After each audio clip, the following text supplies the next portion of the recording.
Mesdames, Messieurs les chefs d'État et de gouvernement, Monsieur le secrétaire général, Madame la secrétaire générale adjointe, Mesdames, Messieurs, distingués invités.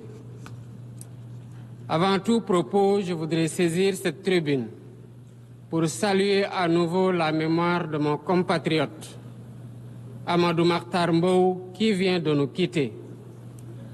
Ancien directeur général de l'UNESCO de 1974 à 1987, il fut un homme d'État émérite et un fervent acteur panafricain de la lutte pour les indépendances.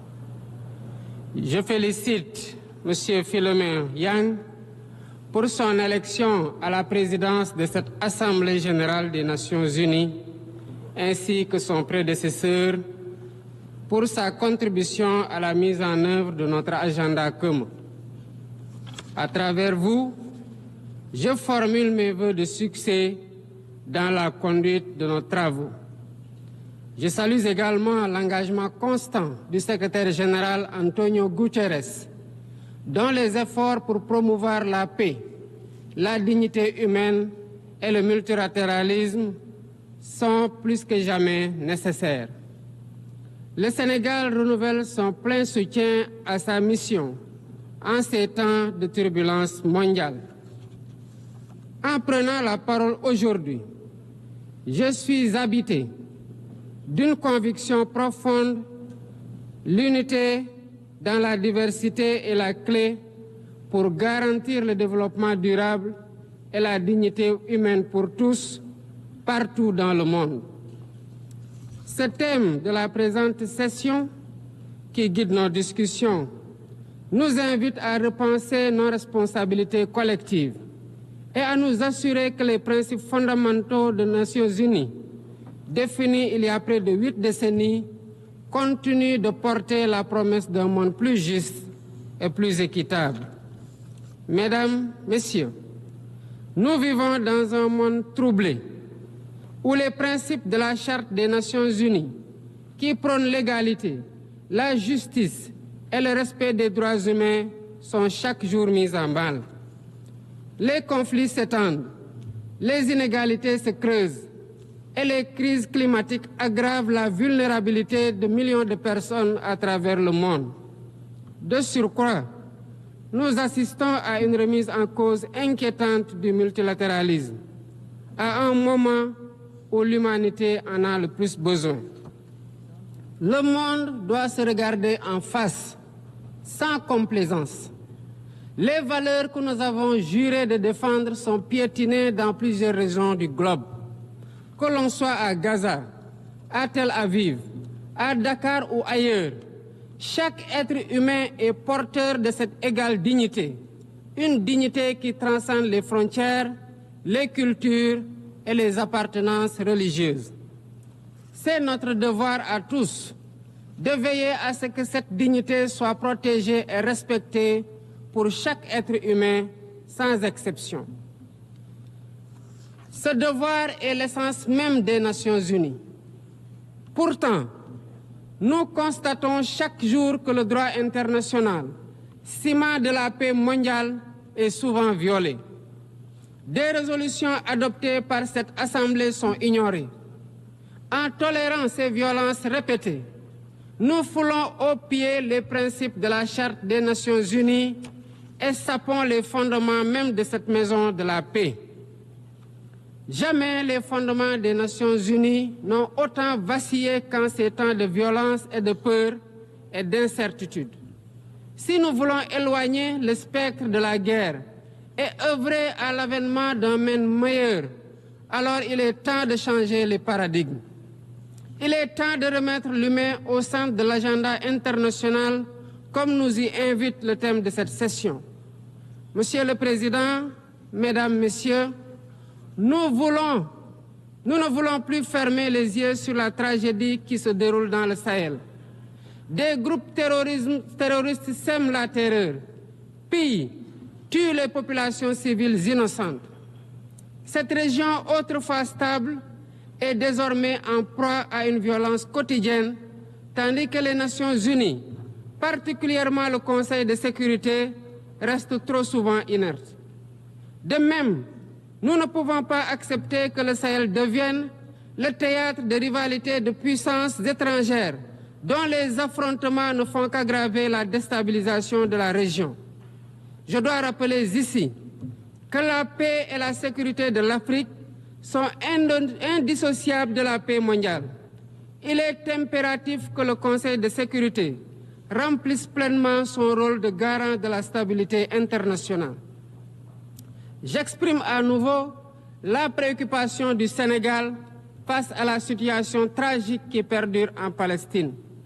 Des générations entières y ont grandi sous l'ombre de l'oppression, privées de leur droit fondamental à un État viable. Le Sénégal, en tant que président du Comité pour l'exercice des droits inaliénables du peuple palestinien, appelle à un cessez-le-feu immédiat et durable. Nous réitérons notre soutien à la solution des deux États, avec Jérusalem-Est comme capitale de la Palestine, conformément aux résolutions pertinentes des Nations Unies. Cette guerre qui n'épargne ni femmes, ni enfants, ni infrastructures vitales est une plaie ouverte sur la conscience internationale. Il est impératif que le droit international humanitaire soit rétabli dans toutes les zones de conflit et que les Nations Unies jouent pleinement leur rôle de médiateur et de garant de la paix. Mesdames et messieurs, la paix n'est pas seulement l'absence de guerre.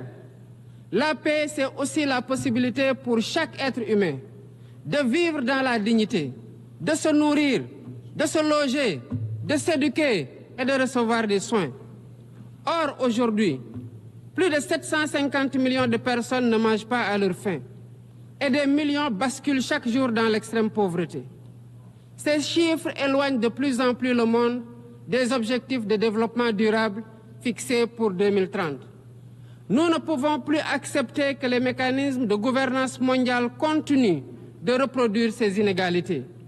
Il est alors temps de rompre avec la logique du chacun pour soi et de bâtir un nouveau contrat social global fondé sur la solidarité et la coopération. Ce contrat doit inclure des réformes majeures pour s'attaquer aux défis politiques, économiques, environnementaux de notre époque. Premièrement, il est impératif de sauvegarder et de renforcer le multilatéralisme comme cadre unique d'action pour la paix et la sécurité internationale.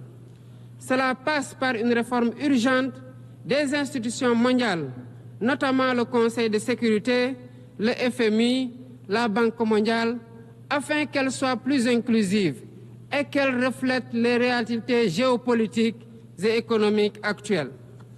Le continent africain, en particulier, doit avoir une place plus importante dans ces instances de décision. Deuxièmement, il est temps de corriger les injustices économiques qui freinent le développement de nombreux pays du Sud. Le commerce illégal, l'évasion fiscale, les flux financiers illicites et les congés fiscaux abusifs ruinent les pays en développement, notamment en Afrique. Ces injustices doivent être corrigées pour permettre à tous les pays de participer pleinement au commerce mondial et de bénéficier de la croissance économique. Troisièmement, il est essentiel de garantir avec détermination et d'agir avec détermination contre le réchauffement climatique en respectant le principe de responsabilité commune mais différenciée.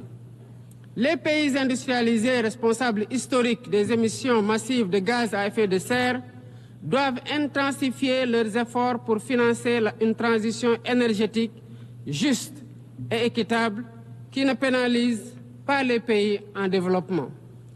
Nous devons impérativement protéger notre planète sans sacrifier les droits des nations les plus vulnérables à poursuivre leur développement. Quatrièmement, il est nécessaire de rompre avec toute tentative d'imposer des normes civilisationnelles unilatérales. Depuis son indépendance, le Sénégal a toujours défendu l'égale dignité des cultures et des civilisations. Et cette diversité doit continuer à être la base de la coexistence pacifique entre les peuples. Aucune nation ne devrait imposer aux autres ses pratiques ou ses valeurs comme normes universelles. Le respect des différences est le fondement de la stabilité et de la paix dans le monde. Mesdames et messieurs, le Sénégal est fermement engagé dans cette voie. Nous avons choisi de bâtir un État résolument tourné vers le développement durable avec des initiatives ambitieuses dans des domaines tels que les énergies propres, la souveraineté alimentaire et la gouvernance transparente. Mais nous savons que pour réussir, nous avons besoin de l'action collective et de la solidarité internationale. Aucun pays, aussi puissant soit-il, ne peut relever seuls les défis qui menacent l'humanité. Il nous faut donc agir ensemble, unis dans la diversité, pour construire un avenir où la dignité humaine est respectée, où la justice prévaut et où la prospérité est partagée. C'est par la coopération et le respect mutuel que nous surmonterons les crises qui secouent notre monde. Je vous remercie de votre aimable attention.